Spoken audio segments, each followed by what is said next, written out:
Yeah, again, good morning and wala mo yun na? Ano mo announcement? Actually, no, I intentionally did not give an order to Pikas Finance sa Wondering because I know the message is just very short.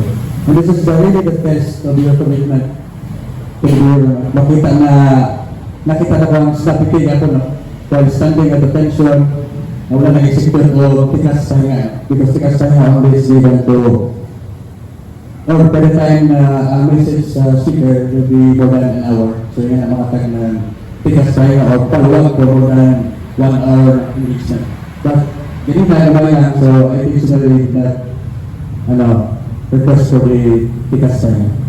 So, tayo ko na natin na nagkalawin na. So, sa ato wala na yung mga extra movement. Then, sa kapit ako will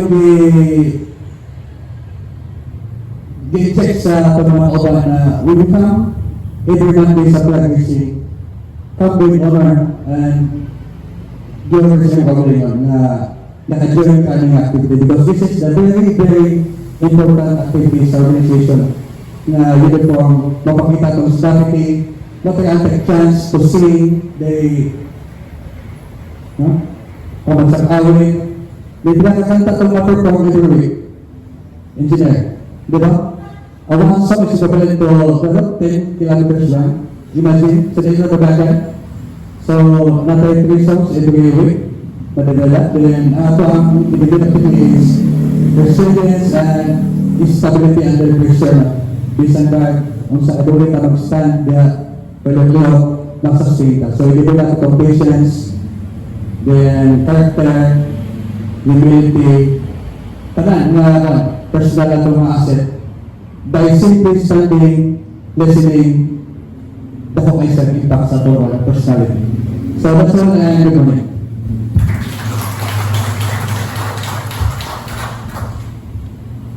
Thank you for your words of wisdom and reminder, sir. Let us now sing with honor and pride the Bakang Pilipinas sing to be followed by the DFPD.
That concludes our traditional one-day flag raising ceremony.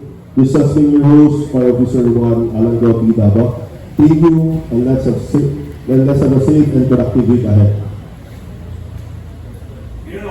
sa po ginawang seremonya sa pagbibigay ubay sa mabasang patawad ng Pilipinas. Humihingi na may tulong ng mga ilasang kalamay.